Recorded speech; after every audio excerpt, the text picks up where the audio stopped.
Thank you for having me. This is incredible to be with you today. And I just also, thank you so much to President Bernhardt and the Board of Trustees and faculty members. And I will, repeat what's been said. Happy Mother's Day.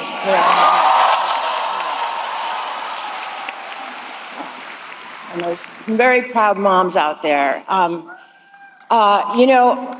I don't know if any of you know this, so I'm going to tell you. See, I have always wanted to do this, and during COVID, I pitched myself for this job, and I even put myself on tape. I really did, and it's still on my Instagram.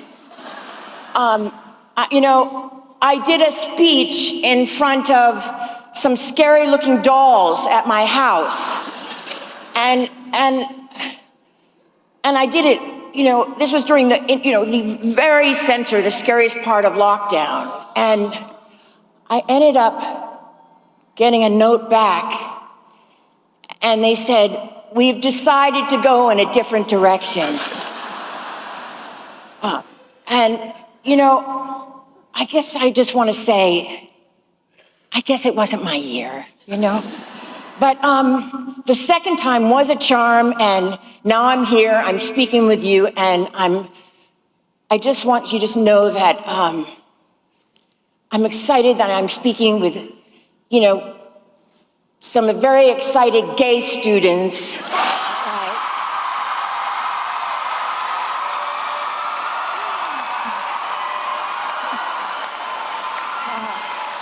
Yeah, some less excited hetero students, and hopefully some very eligible widowers.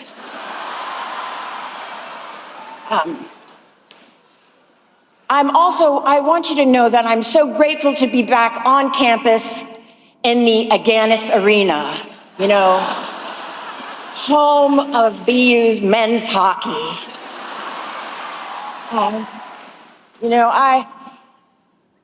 I gotta tell you, and I hope this isn't oversharing, but the faint smell of stale beer and even staler hockey pads is kind of doing something for me.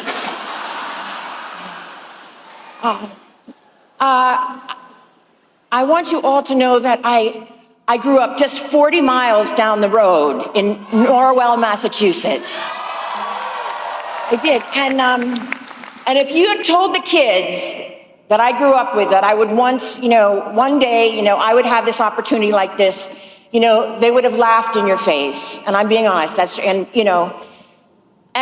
to be fair, I kind of get it, because I was a very, very strange kid. And I guess you had to be there, but I was really kind of odd, and I promise you my parents will vouch for me.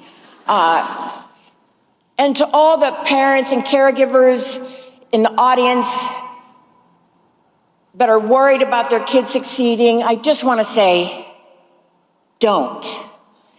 And I say that because when I was in the first grade, the last day of school was called field day, and field day was a really big deal. It was when grades 1 through 6 competed all together at Osborne Elementary. And my teacher took our class out to the obstacle course, and before we ran it, she just wanted us to know what we had to do. And she walked us all through pointing out everything. You have to go through the tires, you have to go under a log, you have to jump over this, you have to swing on the ropes, and then you have this last sprint to the end. And that's when you cross the finish line. And when the gun went off, I ran like hell. I did, and I was running alongside Kathy Merritt, the fastest girl in school, and I crossed the finish line ahead of her, and I was so elated that I had won. And to me, it just meant that I was going to get the blue ribbon. And then the teacher came up to me and told me that I didn't win the blue ribbon because I was disqualified. And it turns out I had skipped all of the obstacles. I just ran along the outside. And it was just incredibly traumatizing because, I don't even know if the whole school started to shame me about this. And, this was like 15 years ago, so it feels like yesterday. But, I carried a lot of shame with that obstacle course debacle. And it was mostly, it was my classmates. They teased me for so many years about it. And they had pretty thick, like, Boston accents, which made it sound so much meaner, Like they were saying stuff like, "Good going, Jennifer, you friggin' idiot." And, "Who taught you directions? Amelia Earhart?" And, "Jennifer, the clams in my chowder are smarter than you." "Go Sox!"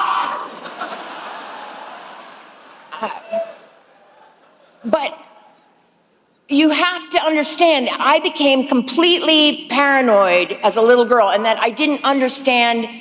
It was completely clear that I didn't understand what was going on, and I kind of didn't. I was unaware, and I realized I was going to go the rest of my life as a joke, and I was so uncomfortable with myself. I began to completely live in my head, and from that moment on, and even as a child, who was scared, I just couldn't comprehend the world somehow, and somehow I made the decision in this moment, and I remember it well, that you just have to have insane expectations and believe they're going to come true. And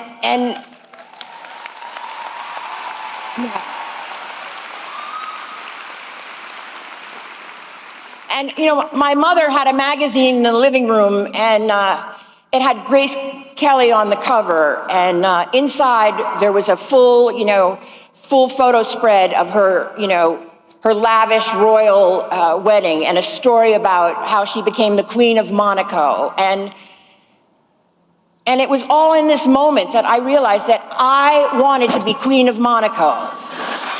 And I genuinely, I'm not kidding, I convinced myself that I had a chance at it. And I almost hypnotized myself into an impossible life. I planted the seed, something, so far beyond that, something realistic, in my brain.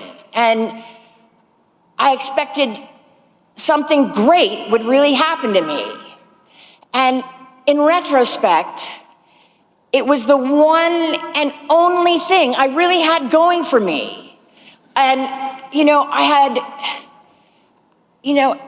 I had this thing inside of me telling me that I could achieve anything in this world, and there was just nothing to back it up, and I'm really talking like severe depression aside, my fantasies somehow they sort of gained momentum, and I sort of started to power my reality somehow. And you can always probably relate to really wanting something. I bet everyone in this room really wants something. And maybe it's a writer here. You want to be a famous writer, or just a decent writer, or a great director, or an actress who gets a job or two. Whatever you want. But it's all okay. It's all totally okay. But when you find the thing that you want to do, I really want to highly recommend, just friggin' go for it.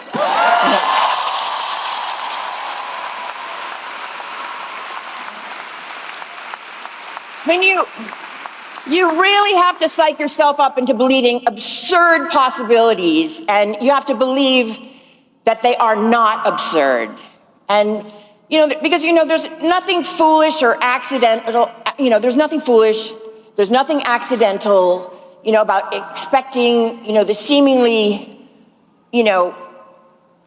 things are unattainable for yourself, and I don't care so much about what other people think right now. For so much of my life, I was in this constant state of just recovering from something that someone had said to me or had said about me. And that's what you get if you're overly sensitive, like I'm sure a lot of you can relate to this, but there is a benefit to being overly sensitive. And that is, I don't know, I think somehow you're better at stuff. I don't know. You're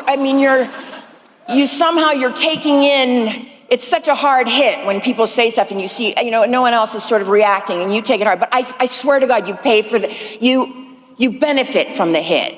And I don't even regret that anymore. And, I just want you all to hear me say that, don't listen to the people who mess up the real story that you've got going. And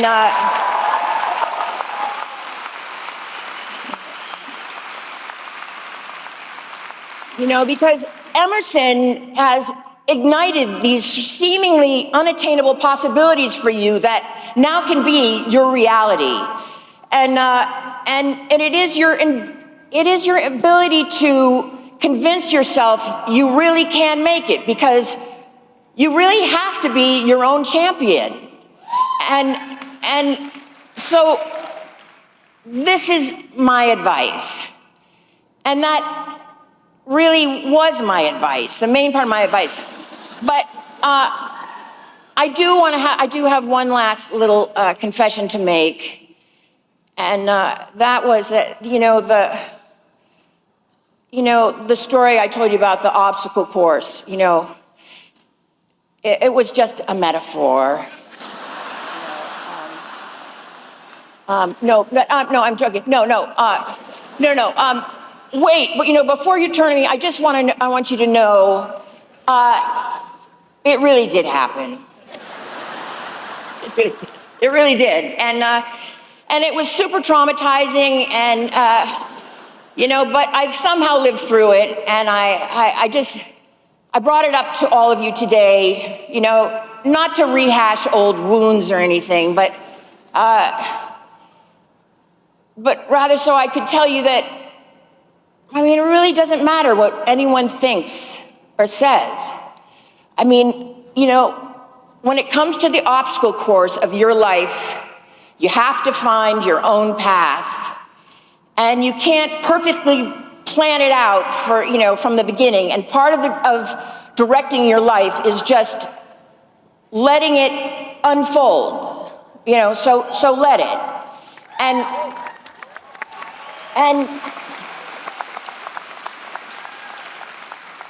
And personally, the best thing that happened to me is that it didn't happen to me for a very long time.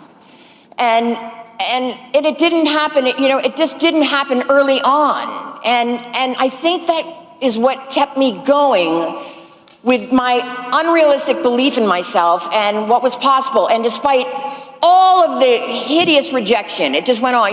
I got turned down. Like, I would go in for an audition where my only line was to get in an elevator and just saying, going up. And they didn't want me, But yeah, it's the incredible belief in yourself. And it's even easy, rejection, I say, take the rejection, you can handle it. But, and it looks like it's easy for me to say that now, but it was really hard. I have to say it was. And it still is hard. It really is. Like I told you before, it took me, 2 tries to even get this gig, And That's okay. And, it's okay to be sensitive and feel things. I just want to say, feel things profoundly. And you're so young, and you really can handle it. And I promise you. And I mean, you may be leaving Emerson, but you are not leaving one another. And I know we're living in very scary times, and I just want to say, hold on to each other. And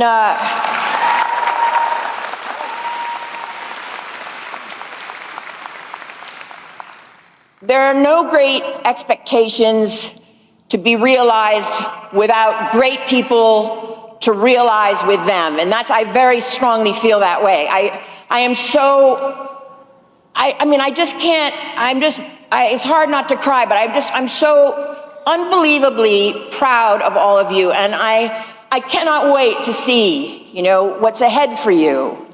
And lastly, I just want to say, you have my permission to relax for a while now, because you've earned it. And yeah.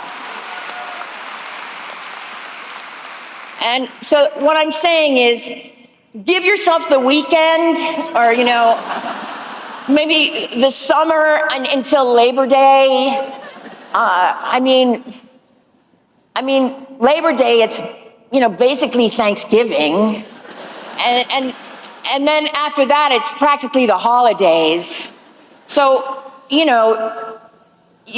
might wait till the new year to really, lock in.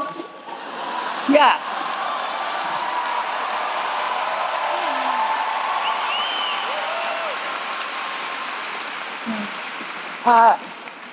The pure wins in life really call for celebration, and this today for all of you is a pure win. And I want to encourage you to stand up for what you believe in and for what Emerson stands for. And now I really just want to say to the great class of 2025, congratulations. And as Elle Woods, my co-partner in crime, would say, we did it. Yeah.